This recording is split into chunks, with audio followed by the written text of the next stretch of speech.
Recording in progress.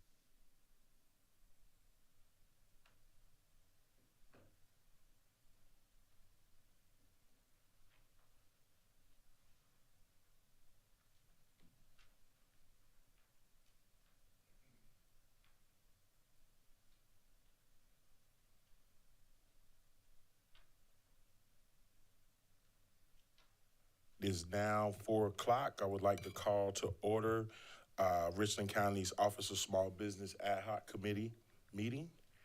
Madam Clerk, can you call the roll, please? Pugh, Here. Barron, Here. Newton. Here. We have a quorum. Thank you, ma'am. Item number 2 on the agenda is the approval of minutes from the September 17, 2024 meeting. Is there any, ma'am? I jumped the gun. All right, is there changes need? Move to approve. Second. Been properly moved and seconded. Madam Clerk, can you call for the vote, please? Pugh, Yes. Barron, Yes. Newton. Yes.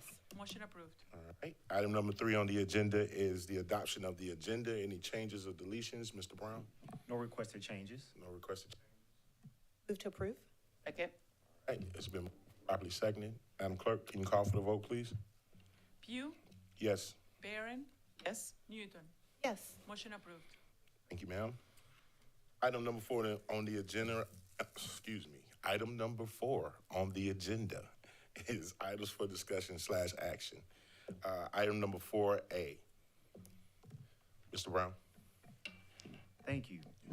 If you would recognize Director Pam Green, she is taking steps to move forward with the committee's action on this item to review the potential revolving loan fund. Can you recognize?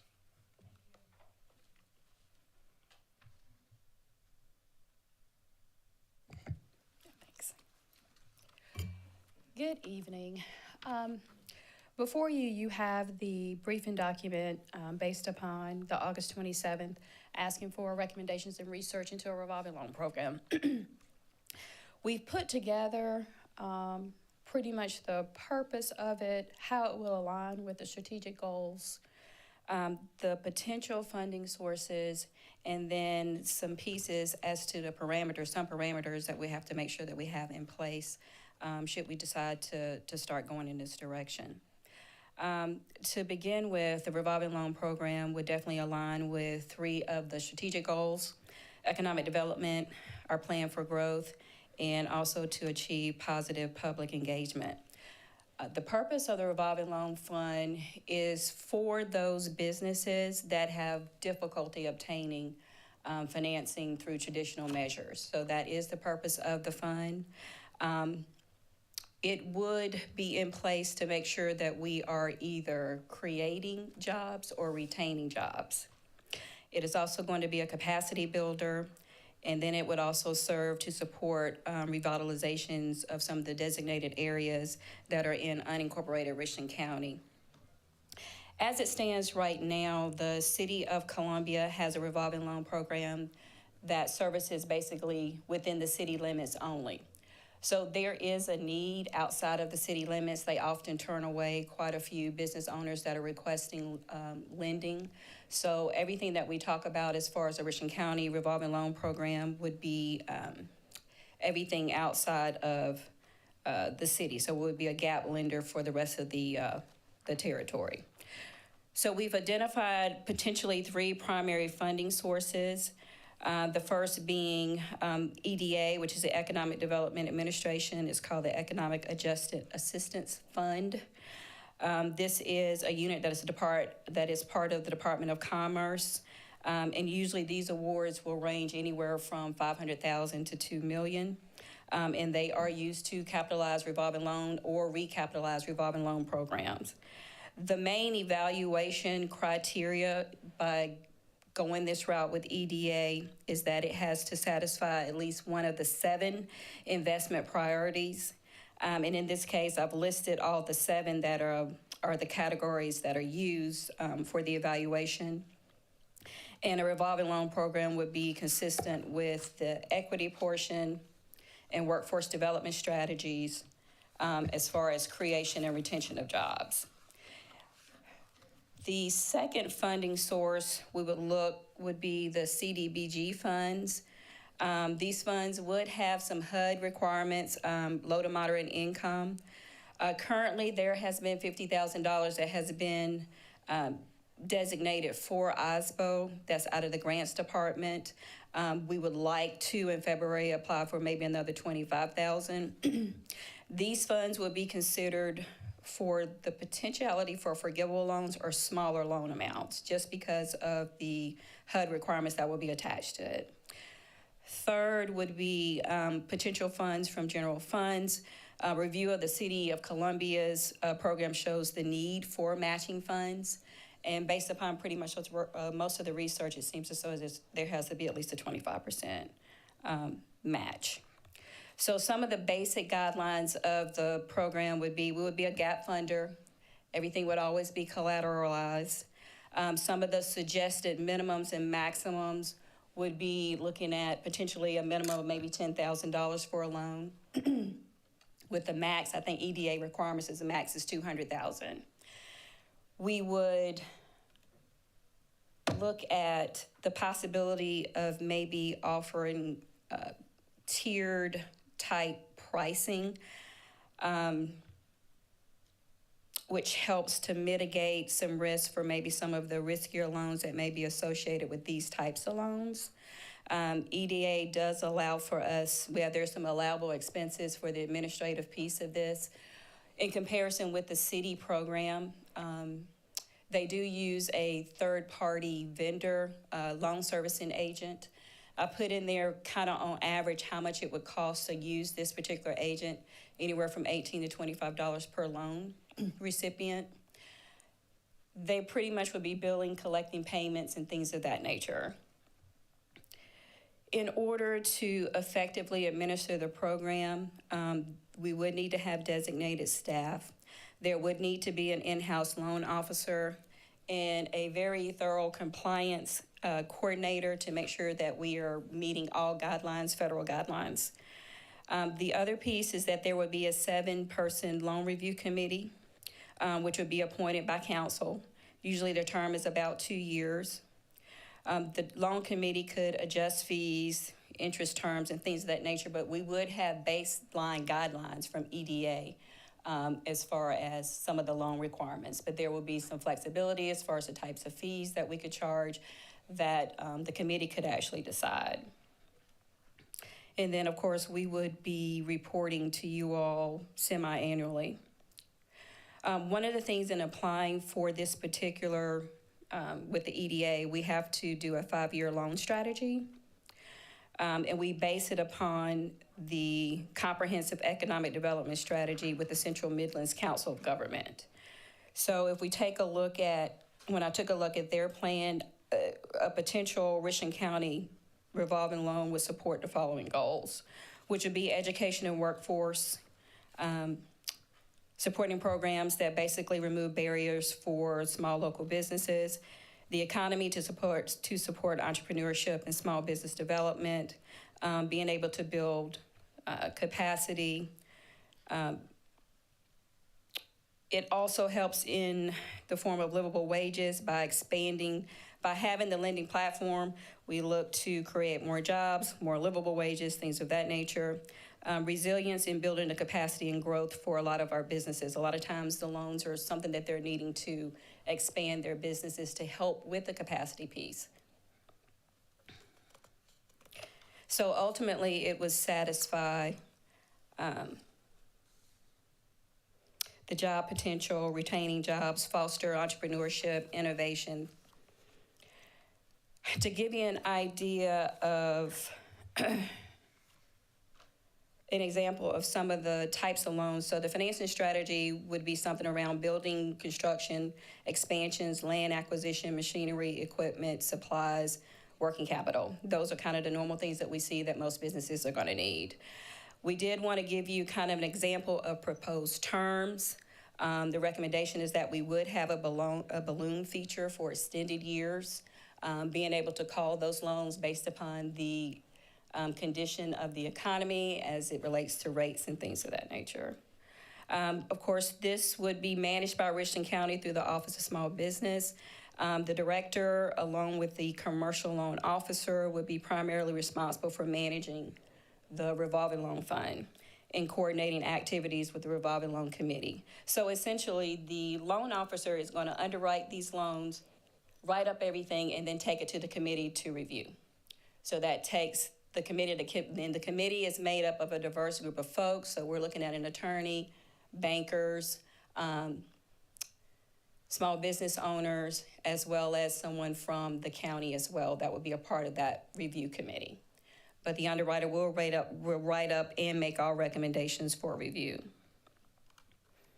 Any questions so far? I'm sorry, y'all, I am hot. I'm taking medicine too. Ms. Barron, you recognize. I've got a few questions. And then, so by us, the city already has a program, and you mentioned that if we decided to do this program, it would be more so, the focus would be in the unincorporated Richland County areas, meaning that if the business owner lived in the city of Columbia, then they would not be eligible for those funds. Right. Perfect. Yes. Okay, and then my next question is, you gave us an idea of where these funds could come from. Is it your suggestion or your recommendation that perhaps we look at, a combination of locations to make up this budget? Or are we just looking at one place where we can, pull the funds from? So are you speaking from maybe the general fund matching piece? Because we would have to have a matching piece to the EDA funds. Part of what's available to us right now through CDBG can be counted towards the match. I can say that the city, with part of the match, they pulled additional funds from CDBG and also from their Economic Development Investment Fund. They also had some dollars from, I think, their Renaissance project is how they actually matched whenever they started. So the funds that or the different pots of money that you were talking about were really somewhat helping us meet the match, not necessarily meeting our overall goal or our overall operating budget for this program. No, so the way we would want to look at it is essentially we would have basically 3 buckets. EDA, we would follow all of the federal guidelines for that. And for the most part, we're able to do, it allows for, I hate to use the word loose underwriting. It isn't loose underwriting, but it is to make sure, because you're dealing with businesses that can't meet traditional financing. So part of the EDA piece is that we're also going to be working with other banks, mainly CDFIs, because we are a gap funder. So in most cases, we're going to be in a second position, but we would have worked with a lot of the CDFIs or some of the other BDCs in helping to put some of this together for those folks that are looking for lending opportunities. So that's kind of that EDA bucket. The CDBG bucket, we got to follow everything HUD guidelines for low to moderate income. So we have talked with the grants department. I'm sorry, y'all. I've been sick for about 3 weeks. We did talk with the grants department, and there will be some very, very strict guidelines for LMI. So that's why we've talked about maybe lower loan requirements or potentially forgivable loans for those particular areas. So that's like a second bucket. The third bucket would be the match piece that we would hope would come from Richland County General Funds. That would allow us to have some flexibility with some other types of loans. That also allows us to be able to, and we have, it's very important that we have a great coordinator for this position, because we've got the buckets and making sure that we're adhering to all guidelines. But the third bucket serves as our match, and it also serves as, we don't have those restrictions from HUD and those federal guidelines. Did that clear that up? It did. Okay. And then one last question, and that is, you talked about tier type pricing. Can you give us a little bit more details on that? So it's really, and this is honestly coming back from my banking days, there are things for us to consider. I know that the city has a minimum of 10,000. We talked with, I think it was the city of Savannah. I think they have a $25,000 minimum. We may want to look at just kind of take into consideration who's in Richland County. And it may be that we have tiered pricing, let's just say from 10,000 to 20,000. The lower amount may be a higher interest rate, but it also serves a certain market. So we may have 10 to 25,000, 25,000 in one up to 40,000. But we could look at those types of things as well, as opposed to just saying, hey, our minimum is 10,000 or 25,000, we go up to 200,000, but being able to offer some price, some tiering. I think it's better that way, because we also want to make sure that we are also mitigating risk in our interest pricing. Thank you, Mr. All right, you good, ma'am? Newton, you recognize. Thank you, Mr. Chair. And I feel like I'm processing a lot of different information because we don't have a structure exactly for how the program would work. We're looking at different funding sources. Different funding sources have different requirements. So I'm trying to bear all of that information in mind. Okay. So one question that I have for you is, if you had to guess, what would the budget be for this program you've talked about? So there's grant funds, or not grant, there are loan funds, but then you've also talked about staffing. So there's a lot of different budgetary implications. So if you had to guess, what would you be spitballing a budget might look like? So if we're looking at staffing, there would be probably an additional just 120,000 in staffing alone for the program to staff appropriately with the right people. Are you asking also from what I think from the general funds piece? I'm That asking part, any okay. numbers you think you have. Yeah. From the other part, as far as if we're looking to use a third party for the loan servicing piece, that in itself is actually being paid out of the interest and fees from the program itself. So that's kind of like a nominal cost that's in there. So right now, when I take a look at this, I don't know when I take a look at how the city started, I think they were initially awarded EDA funds of about $850,000. And then they had matching funds from the city in the amount of $565,000, but they broke it up over CDBG, EDI funds, and what they call 108, which is part of that whole Renaissance piece, is how they did it. So we would have to figure out how we wanted to do the match. I know that a portion of the match right now can come from CDBG with the restrictions.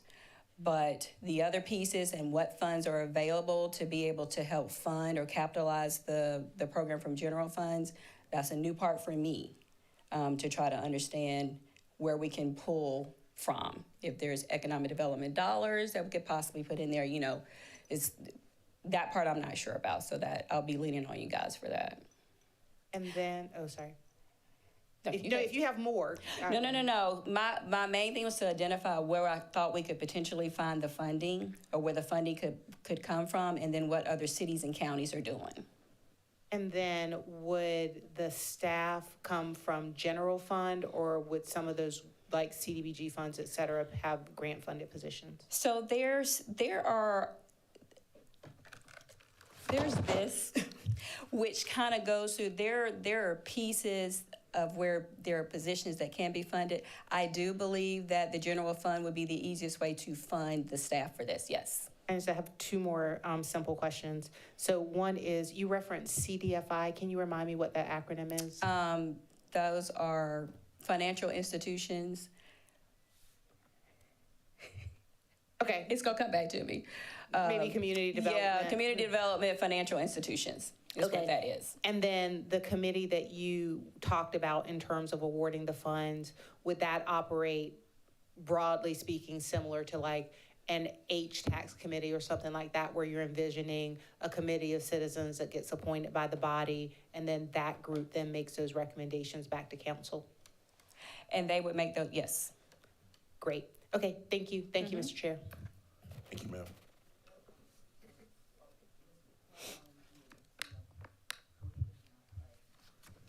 Go ahead, Ms. Barron. Thank you. It's in that same vein of the committee.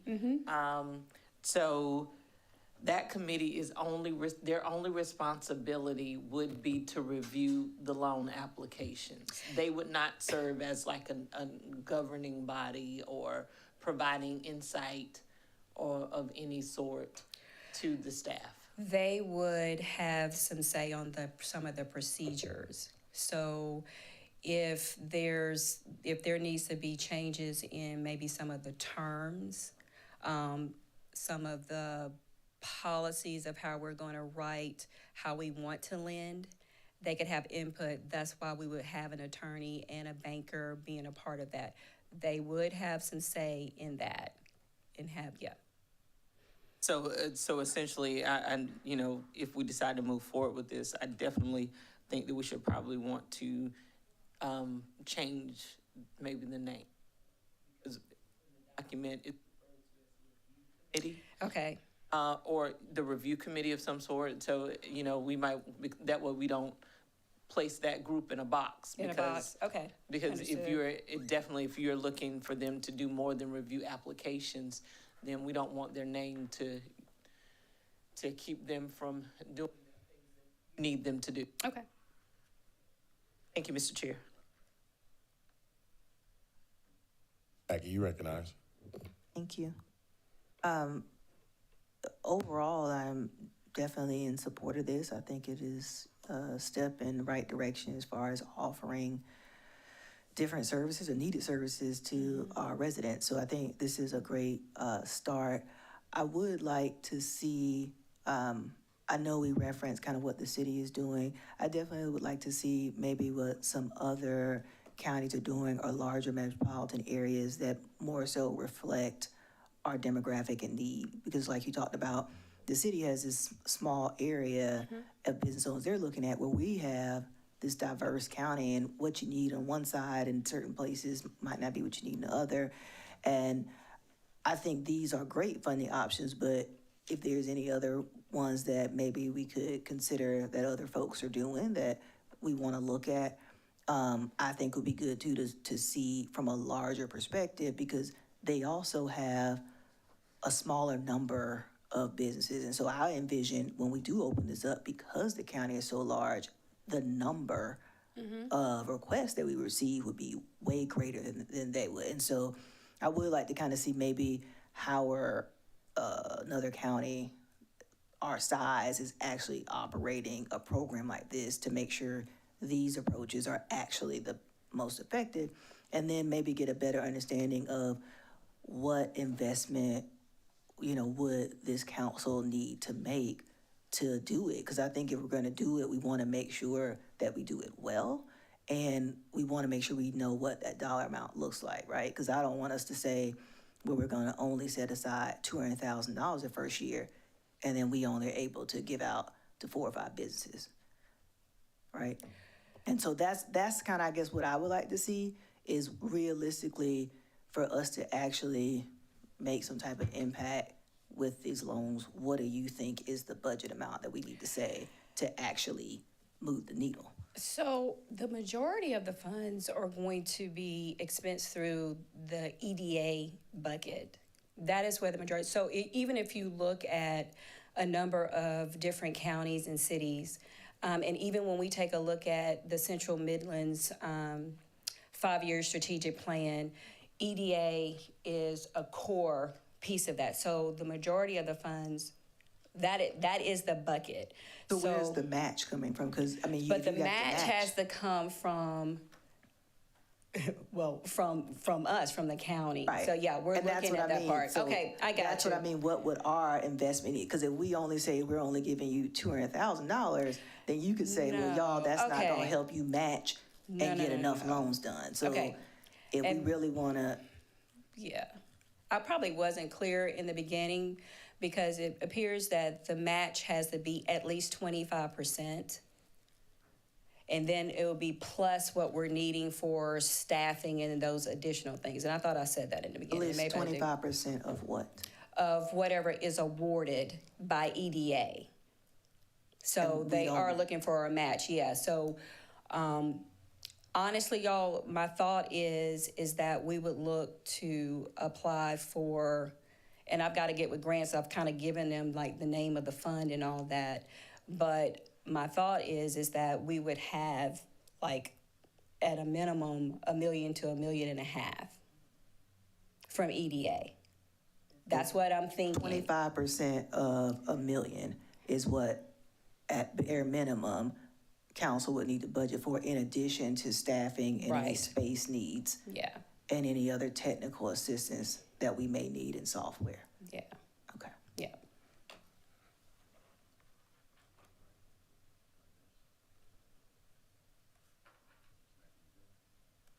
I'm doing my math of what 25% is of 1 million. 250,000. Thank you. I just wanted to get it right. Didn't want to guess here. We were all talking about a number. Okay. Thank you. You're right.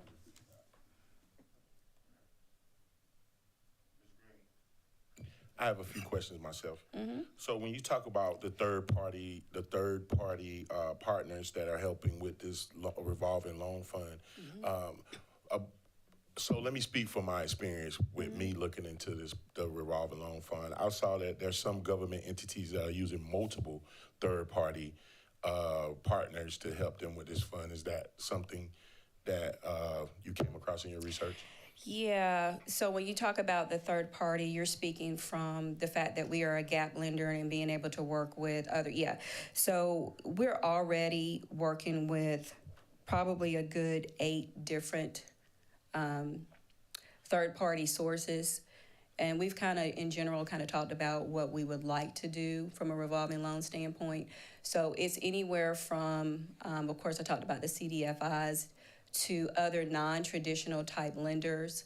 And some of these folks were involved in our September event as well. So places like Klein Funding and Community Works, South Klein Community Loan Fund, along with places like Security Federal, Optus Bank.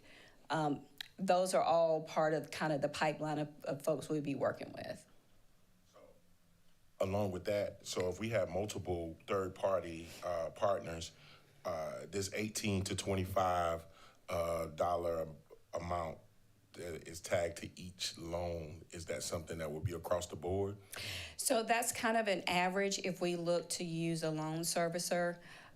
It's called AmeriNational is one of them. And just kind of on average, that's what's charged, depending upon what's needed. If you have a loan recipient that has, a lot of collection efforts, that may be at the top end at like maybe 25 for that particular loan recipient. But if it's just billing statements and collecting the payments, you may be at the lower end of $18. So that was just to kind of give you a range of what it would cost for a third-party loan servicer for us. Because I don't necessarily know that we want to get into the sending out statements and, collecting like that. So will this third-party lender be the person that sets the interest rates? So no, so this person, the third-party loan servicer strictly services the loan. That's all they do. They will send out the statements, the billing. If they're past due, they'll get past due statements. If we have something that is running into default, that servicer also is required to provide us notice of the potential for default, things of that nature. We do get involved in that piece and making phone calls to see if there's ways to remedy those things. So that's the capacity that they serve. When we take a look at the buckets that we'll be working in, and I'm gonna go back to EDA. EDA has certain guidelines, so like pricing. For instance, I think their floor right now on pricing is prime minus 4%. Prime right now is at 7.75. So they have like a span of prime minus 4 to prime plus 2 that we can work within with our pricing. So as long as we're not kind of below the floor or above the cap, you know, we have to satisfy that requirement. That's where that particular committee may say, hey, we want to establish loans for equipment at this particular rate. Maybe we want to look at that or, you know, something like that. But as long as we're within the guidelines that EDA has stated.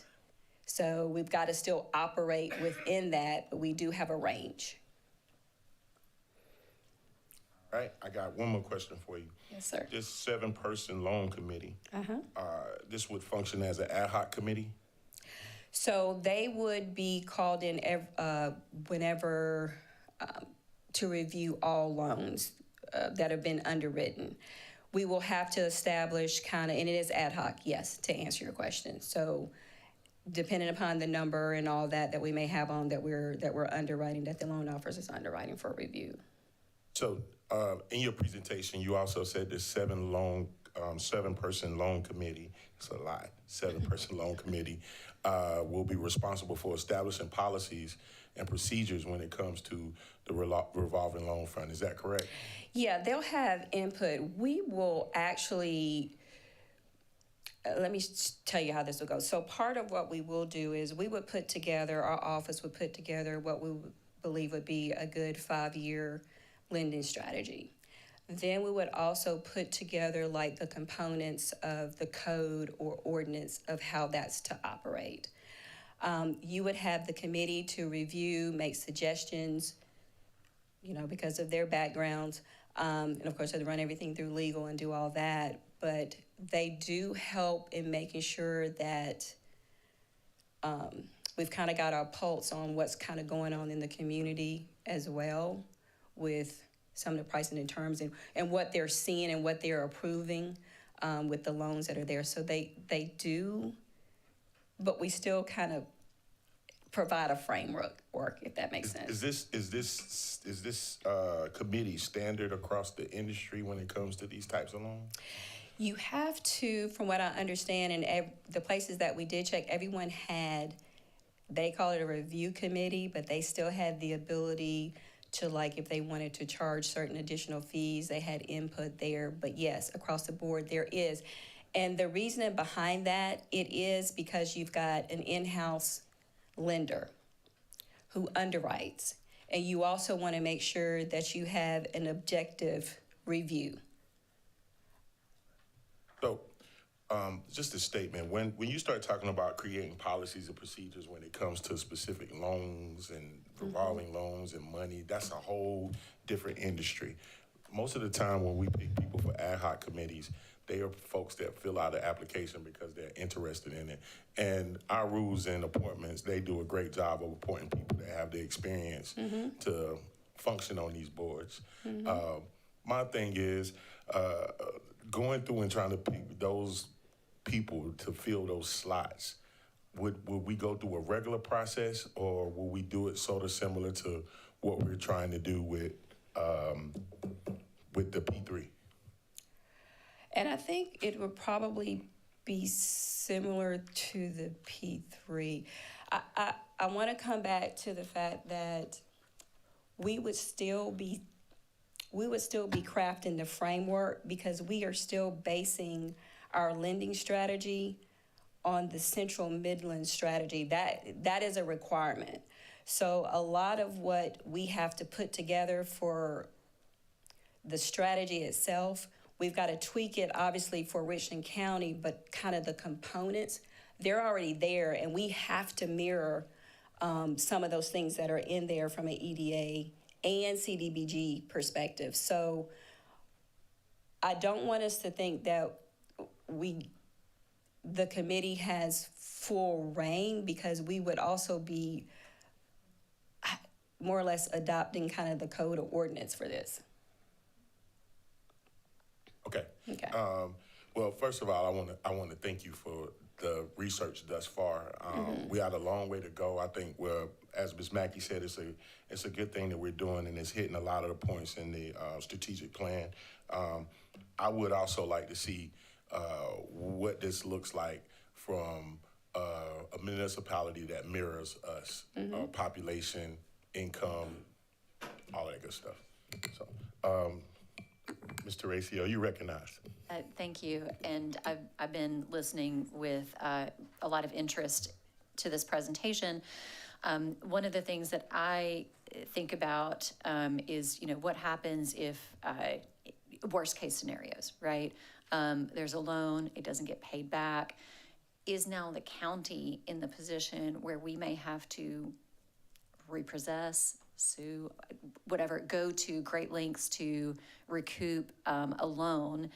And what measures would be built into this plan?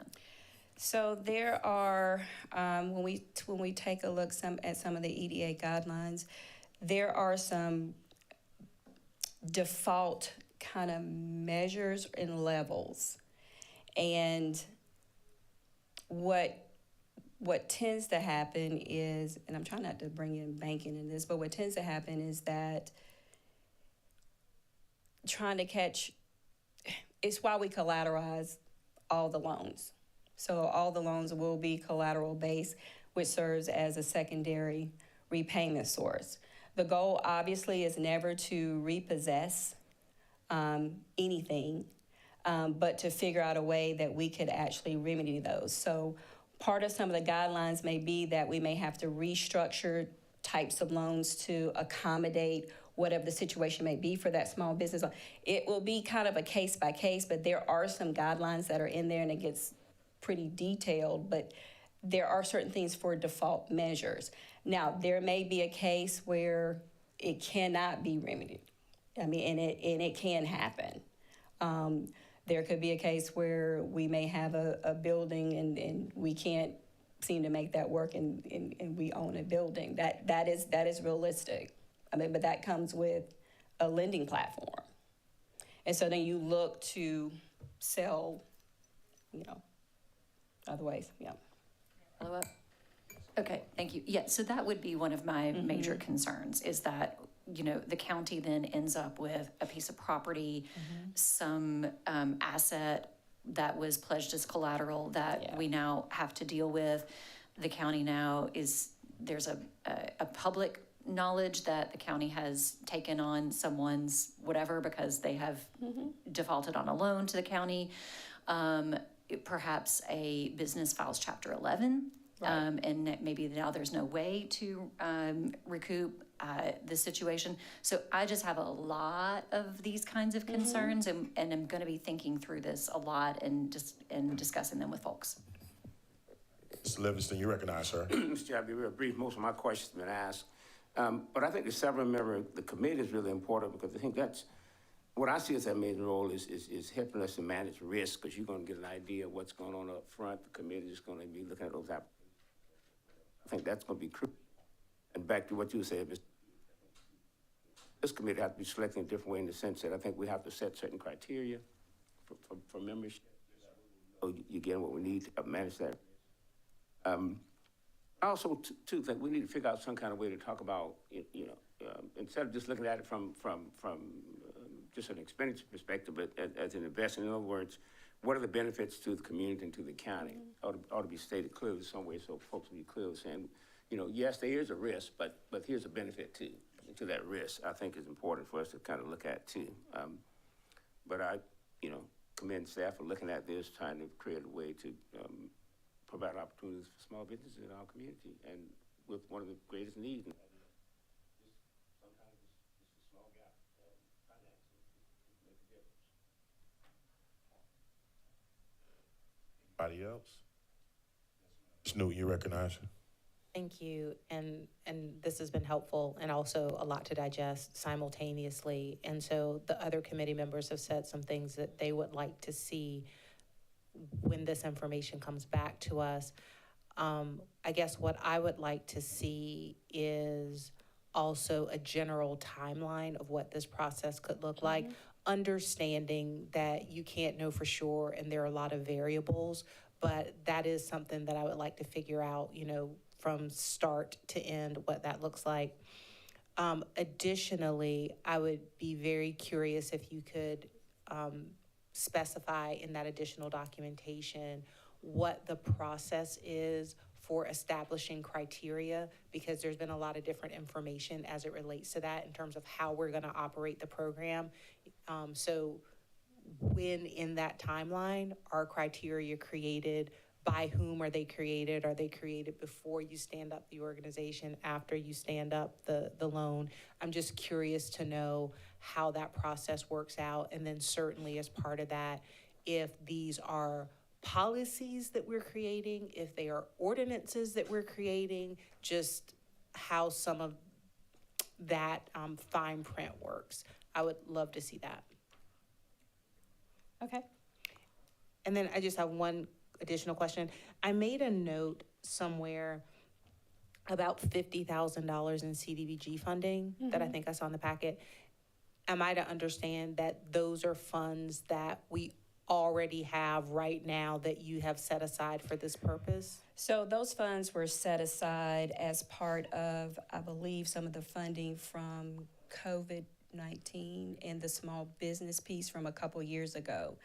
And so we honestly just found that out, the actual amount that was set aside from grants about a month ago, that those funds are there, that they would just tag 50,000 that was there. And there's a timeline on kind of how that has to be. But we Right, just kind of about it. Yep. That was gonna be my next question, is do the funds that you have expire? And if they're associated with the ARPA grants, then they certainly do. So just Yep. including that information as well. Yes. Yeah. Thank you, Mr. Chair. Hey. Questions? Hey, Ms. Green, thank you so much for your presentation. Thank you. All right, that takes us to item number 4B, is the disparity studies and next steps, which is an executive session item. I will entertain a motion for executive session. So moved. Second. It's been moved and properly second. Madam Clerk, can you call for the vote, please? Pugh, Yes, Barron, Yes. Newton. Yes. Motion approved. we're now in executive session.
I'd like to entertain a motion to come out of executive session. So moved. Second. It's been moved and properly seconded. Madam Clerk, can you call for the vote? Pugh, Yes. Barron. Yes. Newton. Motion approved. All right, we went into executive session to discuss next steps on the disparity study. No action was taken. I entertain a motion for item number 5. So moved. Second. It's been moved and properly seconded. Madam Clerk, can you call for the vote, please? Pugh, Yes. Barron. Newton. Yes. Motion approved. Now adjourned.